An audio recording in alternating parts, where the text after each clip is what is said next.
Look at that, the Dow surging, rebounding after a head-spinning few days last week following fears of a trade war sparked by more tariffs announced by President Trump. The Dow is closing in right now up nearly 700 points.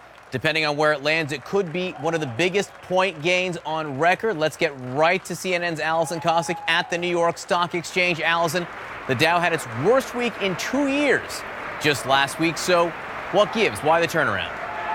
Exactly. So we did watch, John, the bulls really come charging back hard after we saw the Dow lose more than 1,000 points over the previous 2 trading days. What a difference a day makes, or in this case, a weekend. Today's massive rebound coming after the Wall Street Journal reported that China and the U.S. quietly began trade negotiations. This after President Trump promised that tariffs would be placed on Chinese goods. Also, Treasury Secretary Steve Mnuchin told Fox News on Sunday he's cautiously hopeful the two sides can reach a deal. So, for the moment, worries about an all-out trade war are cooling off but aren't entirely disappearing. There's a feeling here on Wall Street of uncertainty and that anything could happen because the trade situation is far from settled. One thing is certain, John, these wild swings in stocks, especially for the Dow, are the new normal. Patrick Gillespie is tracking the trade data. When we left on Thursday and Friday, the worry was with the tariffs on China, things were getting worse. What really happened? Richard, Wall Street is beginning to believe that Trump's bite on trade is not as bad as his bark. Let's think about this. Throughout the month of March, we've had numerous huge extreme threats that get rolled back. You've got the steel and aluminum tariffs. Looked like every country was going to get hit by them. Then Europe and 6 nations got exemptions. Think about this, Richard. 70% of the steel that comes here into the United States is getting exempted from those tariffs. Only temporary exemptions. Only temporary. Some of those could... I mean, Australia, where I've just been, of course... They're temporarily indefinite. True. All right. But let's think about this. I mean, NAFTA. President Trump has routinely said we're going to tear up NAFTA. What did Peter Navarro, the White House advisor, say today? We're going to get a good deal on NAFTA. So you're constantly getting this very dire rhetoric that gets diluted down on trade action. Art Hogan, Chief Market Strategist at B. Riley FBR, joins me from Boston. Art, listening to what Patrick's just said, the idea that you get this very strong position that's then watered down, you do end up with that pendulum effect in the markets. You take shock on Friday and recover on Monday.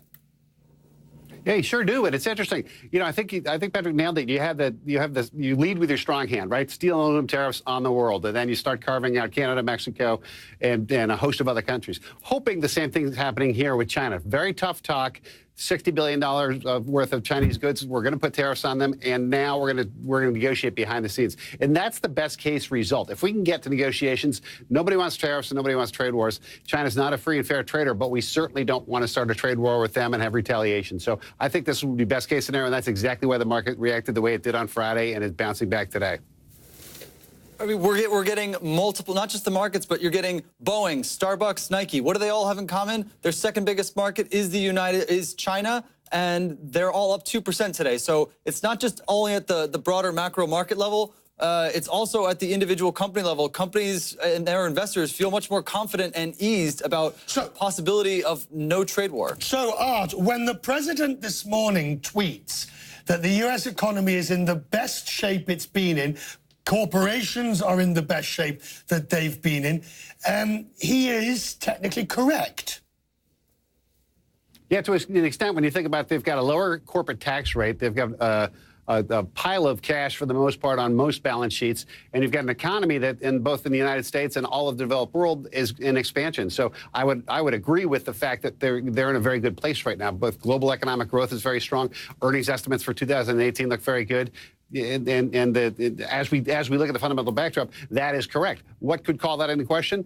Making a trade mistake, a trade policy mistake that either walking away from NAFTA, which looks like we're backtracking on, could take 50 basis points out of GDP growth this year. So not making a trade mistake is imperative here. But to the assertion that corporate America is in good shape, I think is true, and I think a lot of that has to do with the global economy. All right, but Patrick, on this question of trade, global economy, if you are saying that the president cries wolf and then everything automatically gets better thereafter, it will not be long before the market takes that into account.